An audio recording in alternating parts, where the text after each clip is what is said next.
What's up, Twitter world? Rest in peace to the Pope. Welcome to the Austin Ingels movie show. I am your host, Austin Ingels, and this is produced by Radu. Yo, what's up, guys? You're not an asshole, Radu. You're just trying so hard to be one. What a quote. What a movie. You know what, folks? This is a beautiful treat. I know I teased that JD was going to be on this episode, but we have to go to fucking work on our day off, Radu and I, because the grind never stops. So we weren't able to get JD on this week, but he will be on next week's episode, and that is going to be Once Upon a Time in Hollywood. But first, a little housekeeping up top. That's right. Every Thursday and Sunday, you're going to find me at the Speakeasy at 8 o'clock, and then every Friday, possibly every Saturday, we're working on it, folks. You know where you can find us. That's at Crazy Conches at 7:30 p.m. Current event joke. Like I said, the Pope just died. That sucks, man. But one less pedophile off the street, if you ask me. What's up, Radu? You got something to say, baby?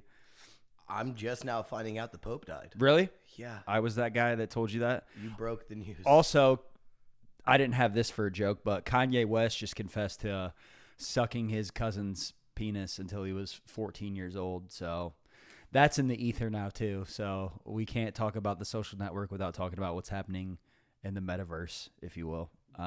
That's what the social network is now being used for. Yeah.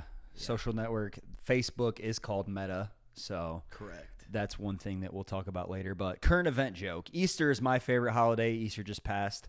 I love Easter egg hunts.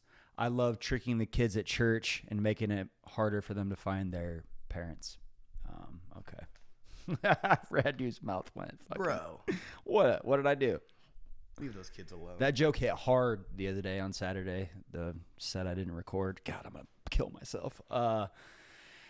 I want to thank Radu first and foremost. This is our 9th episode. This is unplanned. I don't have this on the script, but I just want to give Radu a shout out. He's my boy. If I didn't have him, I wouldn't have the podcast. So thank you very much, Radu. Very, very much appreciated, buddy. Yeah, I had a weird day to start off the day because we got to work on our day off. We're always working. That's the thing. We're always hustling, but we love doing this. We don't love fucking cleaning bars. Anyway, before we begin, have you seen any movies in theaters lately? I don't think you have. Right? I haven't had no time.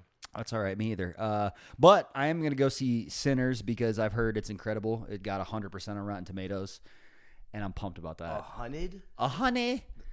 Which normally throws me off because what do they know? If it's 100%, like it can't be that good. It usually, you know what I mean? So, but I am pumped about this one. And we're not talking about Sinners. No, we are talking about 2010's The Social Network.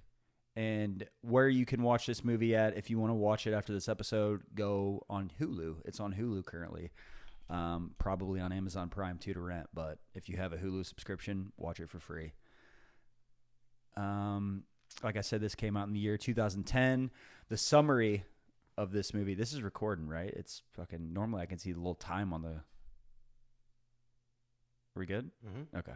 I'm tripping. Sorry. 420 just passed. What a holiday.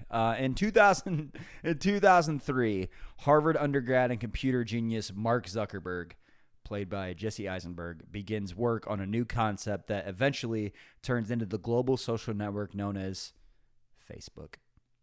6 years later, he is one of the youngest billionaires ever, but Zuckerberg finds out that his unprecedented success leads to both personal and legal complications when he ends up on the receiving end of 2 lawsuits, one involving his former friend, Eduardo, played by Andrew Garfield, based on the book The Accidental Billionaires. Wow.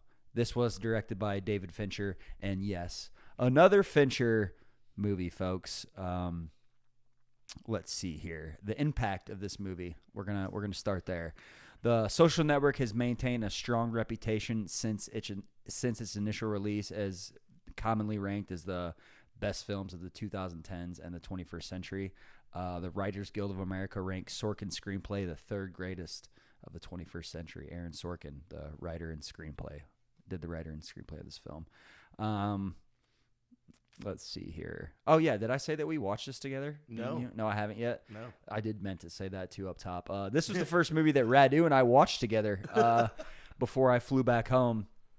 Yeah, we watched this. Radu didn't make it all the way through. He got tired. I could not, bro. I was a sleepy boy. It was late at night. I give him my props. It's definitely a movie that I guess there's not really a lot of events in it. It's more of a, it's a drama. It's heavy drama, heavy there's a word.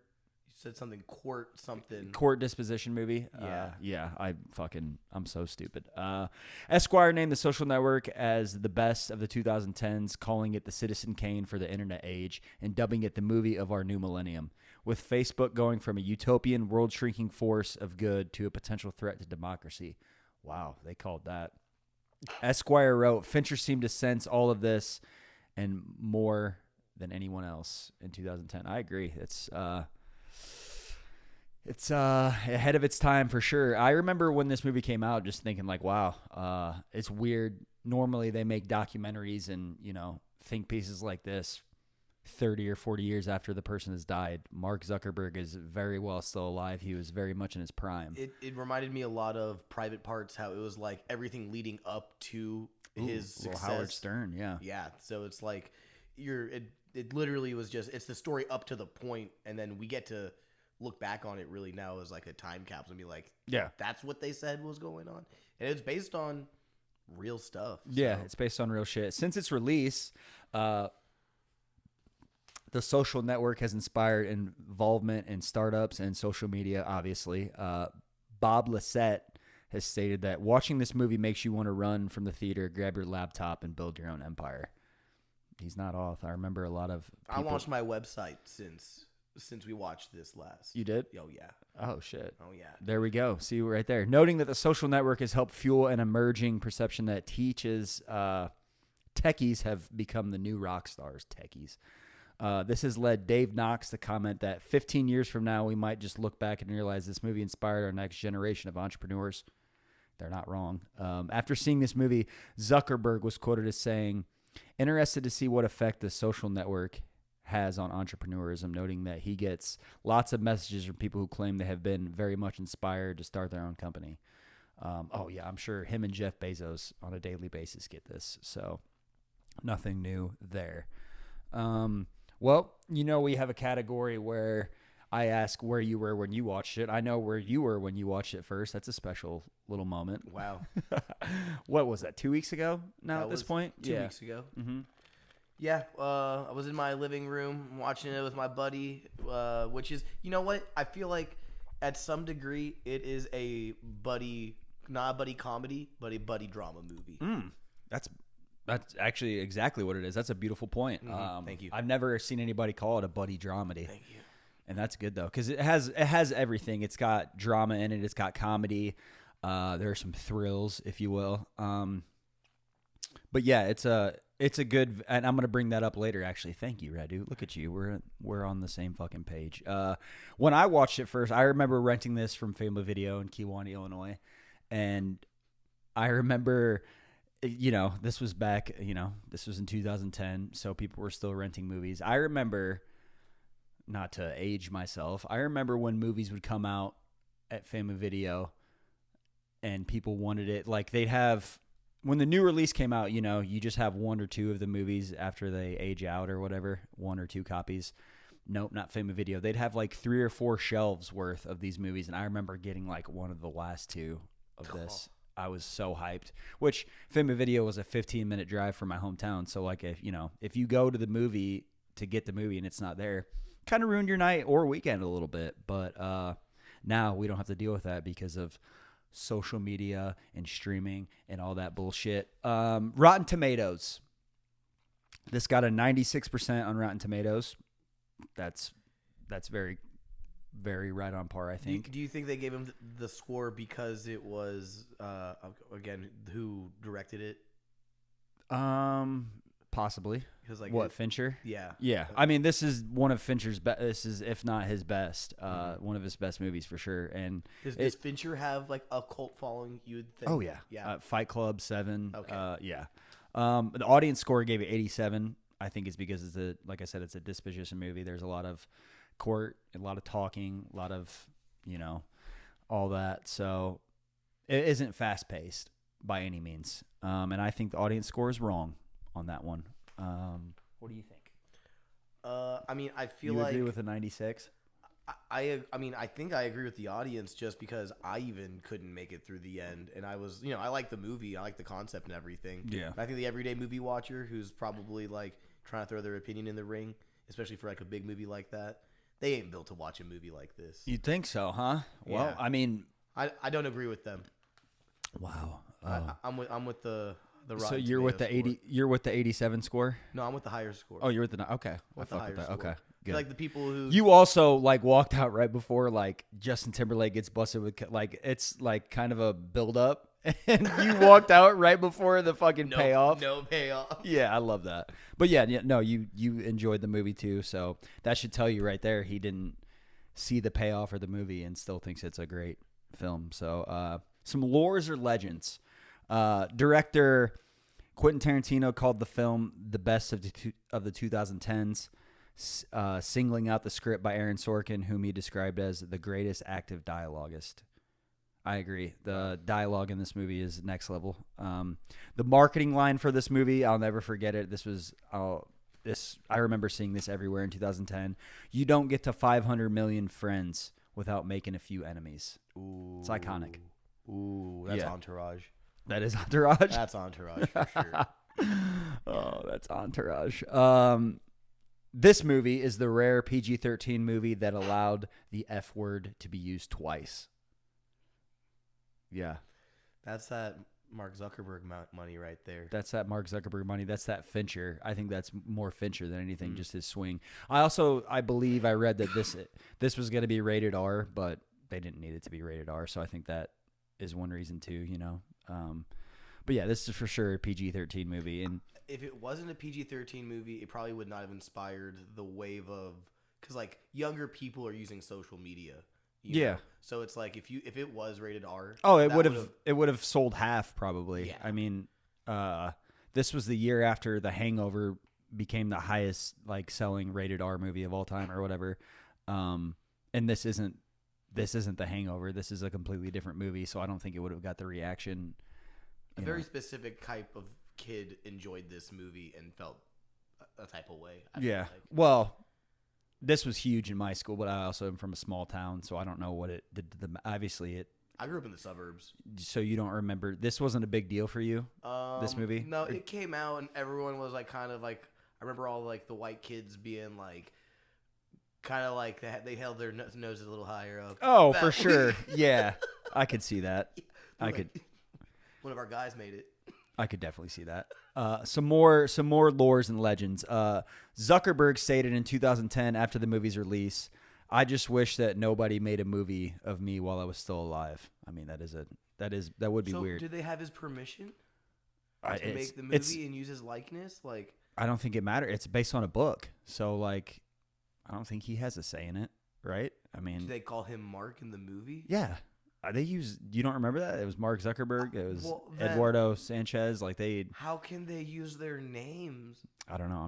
I'm sure they got paid for it, obviously. Hollywood's crazy. Zuckerberg stated to Oprah Winfrey that the drama and portraying of the film is mostly fiction and that he had spent most of his past 6 years working hard on coding Facebook. Speaking to an audience at Stanford University, Zuckerberg stated that instead of making Facebook to get girls, he made it because he enjoyed building things. Okay. He added that the film accurately depicted his wardrobe, saying that it's interesting the stuff that they focused on getting right. Like every single shirt and fleece they had in that movie is actually a shirt or fleece that I owned. I've always remembered that from way back when.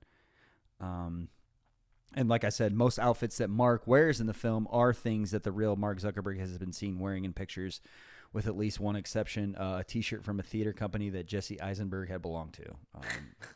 Okay, that's a weird fact, but I had it in there. He has stated many times since the release of the movie that the film is not entirely factual, and Mark Zuckerberg originally, this is cool, this answers your question. Mark Zuckerberg originally planned to never see the film He ended up seeing it after taking several employees to see it. He later remarked that despite some of the film's inaccuracies, the clothing was spot on. So that was Mark Zuckerberg's reaction at first, was like, oh wow, I hate that they made this, that I'm still alive, but god damn it, they know my clothing. He's just a meme. So if they made a movie about you, Radu, they'd have to get the I Love Slut shirt. You know what I mean? The slut shirt. They Iconic. Get The hot dogs costume. Man, the mole. Think about that. Ponder on that for a little bit, because I will. That's deep. Yeah, it is deep. R.I.P. the Pope. Are you sad that I broke that news to you right here? Nah, it doesn't affect me too Amazing. much. No. I'm sad for Catholics. You're sad for Catholics? I'm sad for Catholics. They're probably sad. Yeah. Don't they just get a new one? Yeah, they get a new one. Oh, well then, Yeah, it doesn't matter. Doesn't the Pope just age out? I'm not sure how that works. Right? I think It's he not like just there's dies terms. and then they It's get a new it's not one. Pope terms. It's just like No. wait until you. Once he's there, yeah, Oh, then the Vatican. you know what? It's kind of beautiful. The Pope died. It's beautiful. Yeah. Sanctimonious. I mean, that means that might mark some time for like some new changes. I don't know how the spiritual world works. Right. Anyways, None of us do. But back to the show. It was 420, folks. Is this movie reboot proof? I think it is, yes. But I feel like if they made it today, it would be a Netflix or HBO series. so first, I'm so glad we got to this question because I thought about this today. Uh-oh. Bro, I want a reboot, but I want MySpace Tom the movie. You want to do MySpace? I want to do a MySpace. I'm surprised there hasn't been anything on MySpace MySpace. Tom, dude, is doing well. I looked it up before this. Dude's just a travel photographer. He sold MySpace for $518 million to some media core company, whatever that does. Like it does music or something. I don't know. So yeah, folks, $518 million. He will be living off that the rest of his life. And he's just happy traveling the world doing photography. Yeah. Yeah, I went to his Tom. He's Facebook Tom on Instagram. Facebook or MySpace Tom? MySpace Tom. He's yeah, MySpace sorry. Tom on he's Instagram. MySpace Tom on. So go give Tom a follow. Dude, yeah, everyone's first friend, bro. Everyone remembers that white T-shirt, him looking back at you, that smile. When social media was just about posting Tom. bulletins, bro. I remember on Funny People, they said fuck Facebook because Tom's in the crowd. They're doing like a mice. Have you seen Funny People? Yeah. Oh Yeah. my god. You Yeah. remember that Seth one? Rogen movie? Yeah, Tom's in it. Oh. Yeah. Tom has a little cameo when he was at the height of the world in 2008 or 9. So before Mark Zuckerberg, folks, we had our friend Tom. You either sell the company and die a hero, or live long enough and become a Zuck.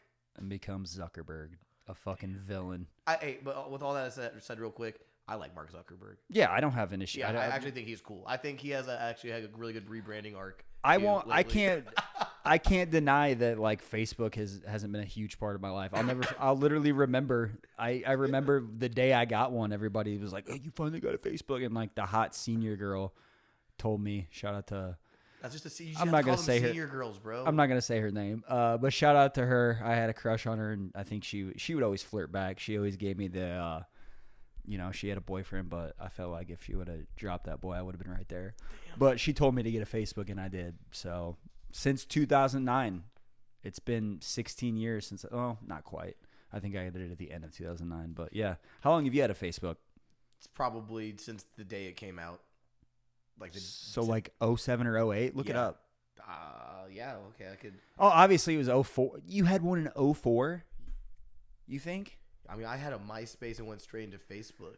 God, I had a MySpace in 5th grade. I had a Zynga and a MySpace simultaneously. I had a Zynga temporary for a short while, and then a MySpace. And I legit didn't have a Facebook till my freshman year of high school.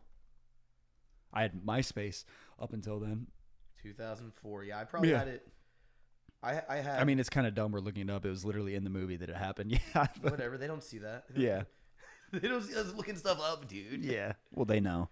But I don't think it's reboot proof. Oh, I mean, I think this exact movie, this exact plot line, the book, reboot proof. But like an homage to it, like something cool that speaks about like Twitter Jack. Like I want to hear about Jack Dorsey. I want to know more about these social media like moguls. Yeah, and like it's probably gonna end up being a Netflix documentary or something like you're saying.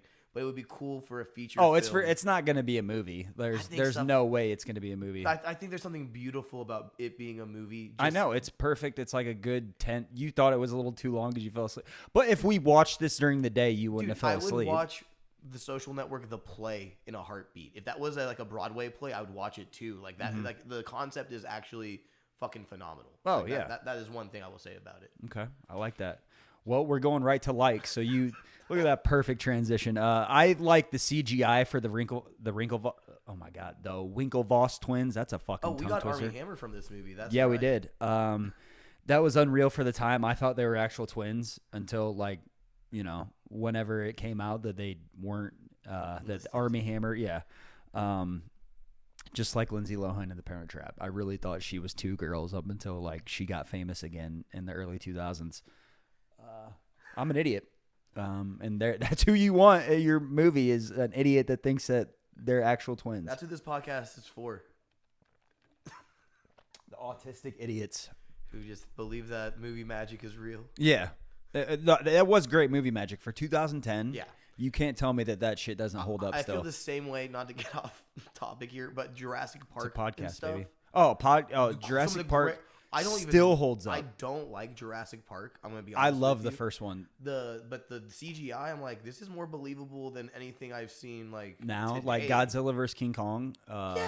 Bro, how is it getting worse? How's the CGI getting worse? I think it's because the camera quality is. It was almost the perfect era for mixing digital and like in camera footage. Yeah. Yeah. So, but yeah, I think it looked 2010 great time of fucking people messing with. Who was in charge of computer graphics back then? I don't know. I'm gonna take a deep dive. I mean, they absolutely. I know that they used another actor, and I should have got his name. I might have his name somewhere. Probably not. No, I don't. They just used another actor, obviously, in scenes where it's his back is to him, and then once they get the face, obviously you can tell it's CGI. But for the time, wow, and it still holds up. Another like of mine. And yeah, like you said, we got Armie Hammer out of this movie. He destroys it. He absolutely I mean, getting to do two characters is, I would think, any young actor's dream in a David Fincher movie, nonetheless. Like that's like wow. What's Armie Hammer up to now? Cannibalism. Yeah. Jesse Eisenberg's best role. I think this is by far his best role, and he would probably. He was also cursed with this role because everyone saw him as Mark Zuckerberg after this. Jesse Eisenberg, who is diagnosed with OCD, like myself. I'm not diagnosed with it, but I for sure have it. Said in an interview that one of the hardest things about the role was having to deliberately speak and behave in a manner he had struggled against his own personality his entire life. Man. Yeah. Talk about like acting being your outlet, bro. And then having to play OCD guy. Yeah. That is crazy. I also love the Eisenberg and Andrew Garfield duo. Oh, yeah. That's a great 1-2 punch. We also got Andrew Garfield out of this movie, too. That was his first movie? This is the first movie I knew him from. So him and Jesse Eisenberg and Andrew Garfield became good friends during filming. So according to Eisenberg, the dramatic rivalry between their characters was hard for the two because it affected them emotionally. Wow. Life imitating art. And what else do I like? I like Mark Zuckerberg said that he didn't create this for a girl, but I like the idea of doing something for a girl, like an inspiration of a woman. That's hilarious to me. That it's the reverse muse. Yeah. Though it's like we all have a muse. No, but this is like the reverse. The reverse of it. It was like some chick like dumped him, and he just like got back at her in revenge in an ugly way. Yeah. Instead of being inspired. Spite and revenge does fuel great art, though. So I mean, not if it's not solely based off that, but if there's a little bit added to that. Yeah, it's one of the raw emotions available. Beautifully put. And the David Fincher and Aaron Sorkin combo. The screenplay, it's unreal. Like JD was going to be on this episode, but he told me this one time, like, dude, this is a courtroom movie. This movie's all talking. Like, this shouldn't work as good as it does, but they somehow made it work. And Trent Reznor's score, the 9 Inch Nail guy, yeah, he does the score of this movie. And him and Fincher have worked together on a lot of movies. So Now we're gonna get to dislikes. And number one, I just said this. Army Hammer being a cannibal, I don't really like. That kind of sucks Sorry a little to make bit. you step on that. Yeah, no, we didn't step on it. That sucks though, because he was very promising, and I remember after this movie, there was a lot of stock in Army Hammer. He did that movie with Johnny Depp. What the fuck was that? Shall I Look at like the lone. What the fuck was that movie? I should know this, but I didn't see it. I knew it was a flop. Army Hammer, Johnny Depp. Lone Ranger. Yeah, do you remember that fucking dog shit? Whoa. Yeah. I remember this face paint guy. Never seen the movie. Yeah. Yeah, that absolutely flopped. And then he did like, what else did he do? The Man from U.N.C.L.E. I remember, and then he like got everyone back with Call Me by Your Name. Him and Timothy Chalamet did that gay movie together where they're in love. It's legit. They're legit gay in it. I wasn't just saying that to be funny. No, I'm not laughing either. But yeah, no, he got the world back with that. He got him on this side, and then the whole cannibal thing came out of him telling a girl that he wanted to eat her, which is kind of badass nonetheless. But I do have that. Perfect. Now we're gonna get to 7 fun facts from IMDb. I said earlier that I had the actor's name that was alongside Armie Hammer playing the twins. The Winklevoss twins were played by actor Armie Hammer. However, Ralph Lauren model Josh Pence played one of them strictly from the neck down. His face was digitally replaced with Hammer's to make them appear identical, as the two men are unrelated and look nothing alike, obviously. The two spent 10 months in twin boot camp to match each other's subtle movements and rapport. There's a twin boot camp. Dude, I bet you Hollywood was a weird place when they were just like, so you guys can do whatever we want in preparation for this movie. Twin boot camp. I didn't even read that when I fucking copied this onto here. I gotta fucking bot liking my shit on Real Instagram quick, right I now. just breaking news, folks. Armie Hammer plays Jackson Storm, the car in Cars 3. I didn't know that. That's ridiculous. Did you know that? No, Or- I no. just Like now you looking love at it. Cars 3? I love the Cars universe. Oh, bro. the first Cars is The fact that there's a Cars universe, there's a Planes universe too. But we'll get into that another day. yeah. There's a Planes There's universe. a Planes that it's in the same universe as Cars. Did they make a movie of that? Yeah, called Planes. Yeah. I'll be damned. I didn't know that. Yeah, and there's like socioeconomic, like there's a war, and like where are the humans? Like we're on Earth. Why are they? Like where are they getting? Do they fossil bring fuels? up 9/11? No, they might as well have, They might as well have. For real? bro. We'll get to that in another episode. We'll do Well, Cars- we're probably never gonna do Planes, so like. we're gonna do Planes. Oh my God! Okay. That's on the Patreon, bro. When we drop that, we'll do Planes. We'll do Planes. Look that up for me. I want to see what that looks like. Actually, Planes movie. Okay, I do remember that. Yeah, It's about just a lonely bush plane. and Mater's right there, down there in the corner. Mhm. How could you not have the movie without Mater? You know, What? I just feel like I feel like if Mater had another catchphrase, it should be "I tell you what." Wow. I know. Wowzer. I know. Is it obvious that I'm using my phone? No, what? Okay. Well, I'll tell you after. But the song that plays during the opening credits is only played 2 more times during the film, and each time Trent Reznor recorded the piano from further away, giving the illusion of echoing and isolation in the final cut. Wow. I never noticed that. I'm gonna have to go back and Talk about scoring a movie and like. I there's like an iconic score to the movie. I just didn't notice that he was making it echo and go further away as the movie went on. That's insane, but amazing. Planes. Oh, sorry. No, it's okay. I just have ADHD, so I can't believe that I forgot about that shit. But of course, you love that movie, so that makes perfect sense. You love animated movies, don't you? I do. Yeah. You hate horror movies, right? Hate horror. My movies. sweet guy. You get scared, right? I do get scared. You get scared. That's okay. I get scared after I watch a horror movie, which is what it's meant to do to you. So I don't know why I do that to myself, but I love it. I love them.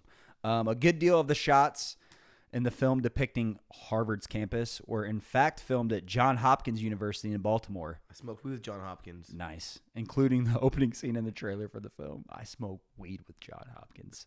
That is a quote from Step Brothers. Thank you, bro. We'll probably do that. Yeah? Yeah, I think so. That's a classic. Yeah, it's an absolute classic. Justin Timberlake lost 15 to 7. What the fuck? Why didn't I notice this? 15 to 17 pounds. So 16 pounds. Justin Timberlake lost 16 pounds for this role in the movie. He felt that making himself look skinnier would make him look younger.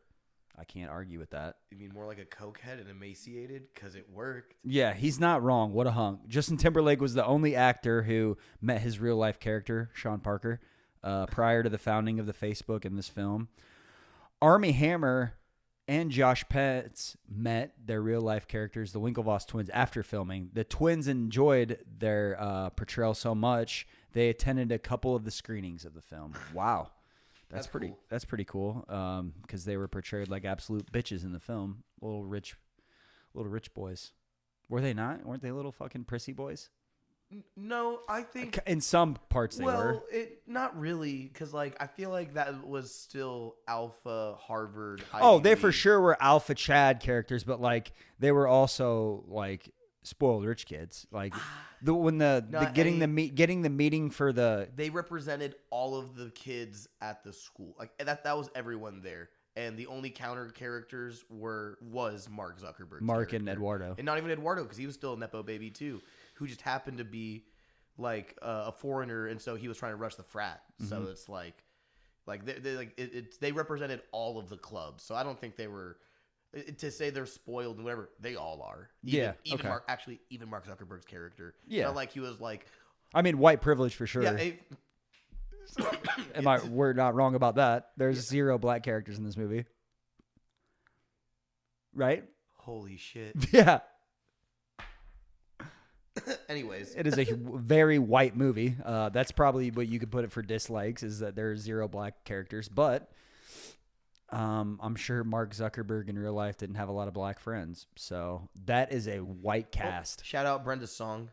Oh my God, Brenda Song shout out Brenda Song. Has aged just so gracefully.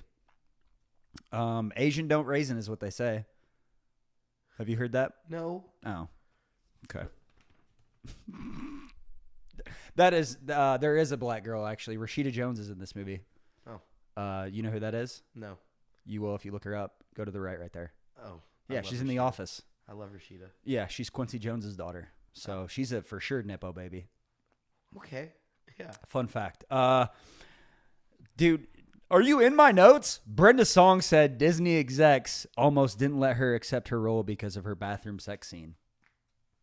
Hey, wow. You can't keep the Mickey Mouse Club girls down forever. Yeah, I mean, come on. Let them grow up. That's fucked up. And you know what? I feel like they should have fleshed out that scene a little bit more. That's all I'm going to They should have showed it. Well, I'm sure if it was rated R, they would have shown both because Mark's getting blown at the same time. Classic. I'd love to get blown with you in a fucking bathroom, buddy. Hey, man. I appreciate that. You're welcome. Let's make it happen. We work at a bar. The aforementioned Rashida Jones, who plays a lawyer in this film, wanted to become a lawyer in real life, but became disillusionized with the practice after O.J. Simpson was found not guilty in her murder trial. It all comes back to O.J. Simulation. R.I.P. O.J. The juice is loose. Let's see here on my last fun fact for you. This blew my fucking gourd back into my brain.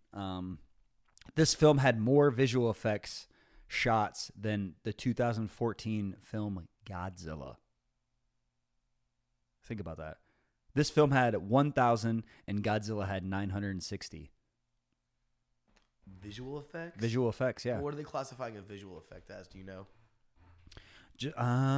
No, I don't know.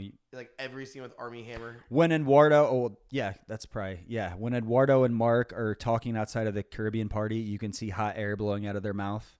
That was classic Fincher touch from Fight Club that he stole from Titanic. Oh, that's cool. That's Leo's breath from Titanic.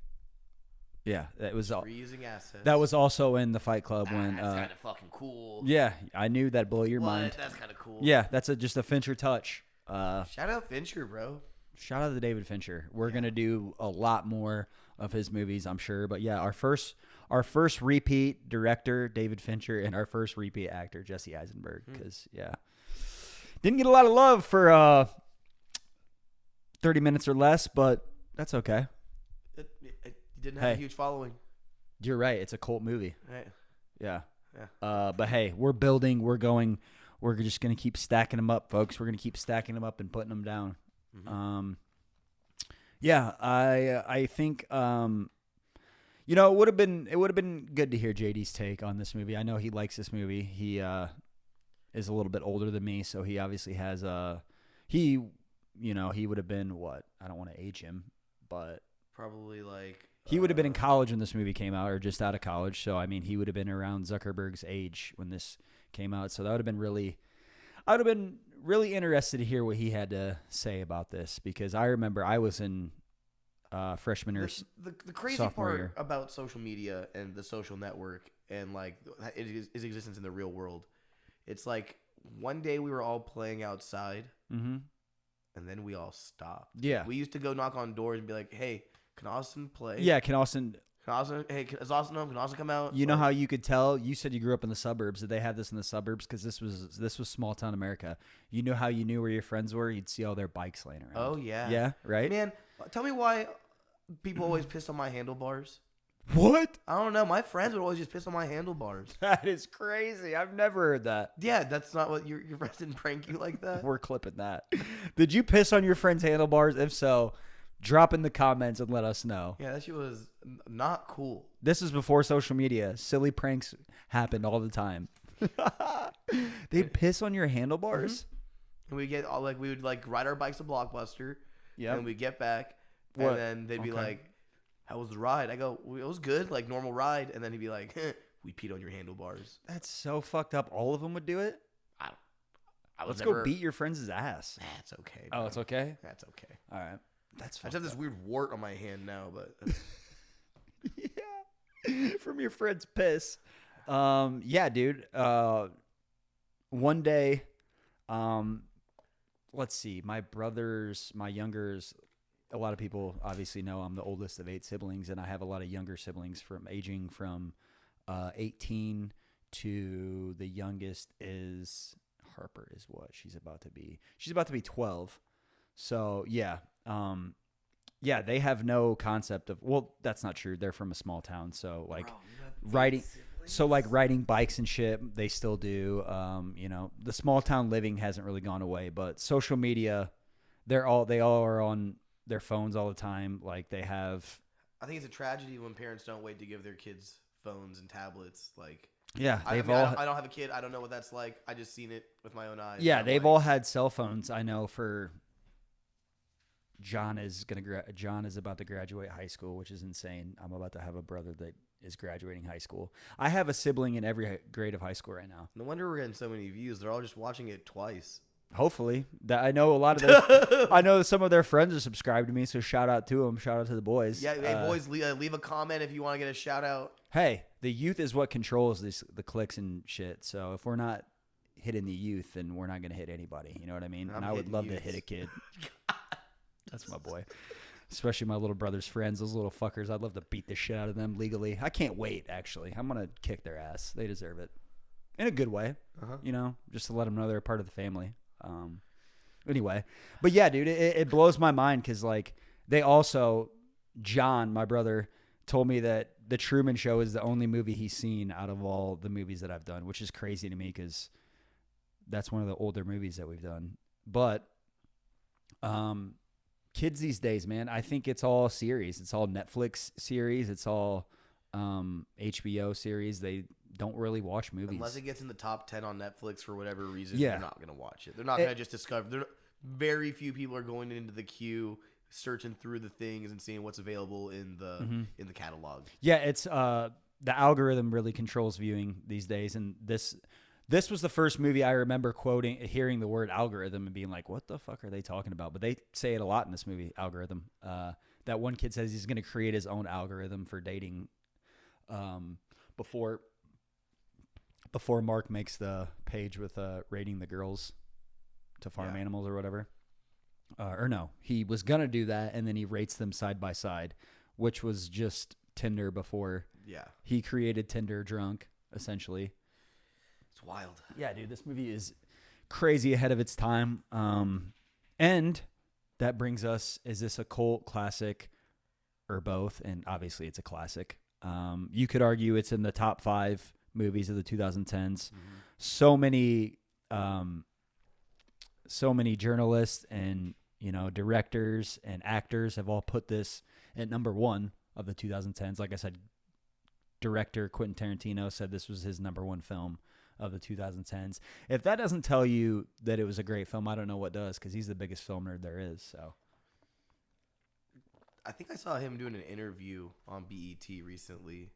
Where he was code switching? Mm-hmm. Yeah, he's an iconic. We'll talk about that next week, because Once Upon a Time in Hollywood is a Tarantino movie. You should just put a clip up of it on your Instagram. His code switching? Yeah. Oh, he does it all the time, and every time he's around a black interviewer or Sam Jackson, he starts code switching, which for those of you who don't know what that means, he starts talking like he's a black man. And not just a little bit. Oh, it's so over the top. It's cringeworthy. I mean, this is the same guy who wrote himself in Pulp Fiction and said the N-word like 4 times. However, magnificent director. Oh my God. Probably my favorite director. Tarantino and Fincher are my 2 favorites. So, I mean, what does that say about me? And there are a lot of people's favorites. Oh, I'm a fucking white dude that's not that crazy. What? Why are you looking at me like that? Nothing. Let's see here. Yeah, dude, we didn't really, I wanted to just get into the social media aspect, how that controls our lives, but I feel like we talked about that, a little bit. Some of that in. Yeah, we peppered it a little bit. Yeah. But what do y'all think in the comments? Like, does social media has it ruined society? Which, yes. Yeah, it has. But it's also made everything so accessible, and if you didn't want to leave your house, you could live a life now where you never left your house. You could have groceries delivered to you. You can have your medicine delivered to you. I mean, this all was before that. Yeah, and that's not even social media. That's like technology. Yeah. But this was the head of that. Yeah. Facebook was, and but now Facebook's now suggesting like they've collected so much data on us that our digital personas that represent us, they know what ads to present us. And dude. I actually, I make this argument all the time with people. They're like, I don't want people collecting my data. Mm-hmm. I'm like, damn, you want ads that have nothing to do with you? Like, you want them to just guess and see. I mean, it was night and day. One day, I would say this was around probably 2019 or so when I started to really notice this. Like you said, the algorithm is based on your searches. Hell, I think they listen to your phone. I think they listen to you through your phone, because 100%. Me and you will have a conversation. I'll get on Facebook and there'll be an ad for something that you and I have talked about. Like, they're for sure listening and watching. And everything, is that good? Is that bad? I don't know. I do love the fact that if I want to look at something, I could maybe just get on Facebook and it'll be right there. But I also hate that. I've spent so much money on that shit. Do you think the algorithm is advanced enough? So it knows how me and you are conversating, and it knows to give us an ad. Yeah. Do you think the algorithm is advanced enough to do something like know the conversations I'm having, know the conversations someone else is having, and seeing if our paths could cross and benefit each other? I'm sure it has. Like, dude, you know what I mean? Like, I'll put notes in my phone, and like I put a note for Final Destination, because we're doing that in a few weeks. Mm-hmm. A Final Destination I got on Facebook right after that. A Final Destination like meme of like an actual event that happened popped up. Crazy. Like, bro, this shit it's not by accident. No. Are we in a simulation? No. Are they controlling us? Yes. Or, vice versa. We could be in a simulation and they are controlling us. I have no idea. Dude, or we're in a simulation and it's like they're just getting lazy. Yeah. Well, they're for sure lazy. It seems like social media is for the lazy person, and all this technology is for the lazy, to where you don't have to get out of your bed. You can literally have everything delivered to your bed. You know what I mean? Yeah. It's like in WALL-E, bro. Everyone gets fat. Yeah. It's a good movie. Another great animated movie. Yeah. Have you ever noticed this? When Eduardo is anxiously ranting about his accusation of animal abuse, Mark creates a fake Facebook page for his final on contemporary art. I never noticed this, but the username for that Facebook page is Tyler Durden, the main character of Fight Club. Did not notice that. Another That's a David great. I've never noticed it either. That's a fun little fact, though. Tyler Durden's like the Deadpool of the. I was gonna ask JD this because he has seen he's seen more movies than you. He's seen more David Fincher movies than you. Besides Tyler Durden and the narrator, who are the best Fincher duos? So we have Eduardo and Mark. We have Brad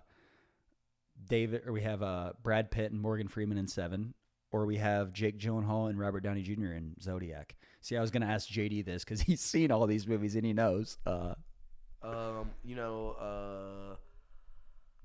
would have to say Zodiac. You've never One seen I haven't that. seen. It is great, and that one's hard too as a duo because you could throw Mark Ruffalo in there too because he's like the trio. That's the leading trio in the movie. Yeah, it's Jake Gyllenhaal, Robert Downey Jr., and Mark Ruffalo are the leads in Zodiac. You should watch that if you've never seen it. You never have, but Nope. yeah, that came out in 2007. JD and I had done that on his podcast. I'll probably do it again, and once we start running out of movies that we can think of, because we'll never run out of movies, bro. oh, we're never gonna run out of movies. That's a fact. And if you guys want to submit some movies to the movie queue, that's what I'm calling it from now on. The movie queue. Yeah, if you guys want loads of Netflix movies in queue, the right? queue, Yeah, I mean, know. I have a list that at least through 25 where it's locked in. Yeah, but we'll start. But after that, we'll take submissions for the Patreon. Yeah, I mean, shit. It took Taylor Williams, one of my good friends. It took us 2 years, or no, she was asking for Without a Paddle in 2021. So it took me 4 years to do that. So You're a tease. sometimes great things make you wait. But I think that's all I have for this podcast, you guys. Next week we will be doing Once Upon a Time in Hollywood, and I promise JD will be on that. You stop recording? No. Okay. And I promise JD will be on that episode, you guys. Sorry we couldn't have him on this week's. Schedules didn't work out. He lives 15 hours away from me. I was back home, though. I did see all my friends and family. Well, I didn't see all of them, but it was great to see them. Come to a show. Come to Crazy Conches. You're going to see Radu there. You're going to see me there, sadly. But yeah, folks, like and subscribe, please. And I think that's it. Thank you.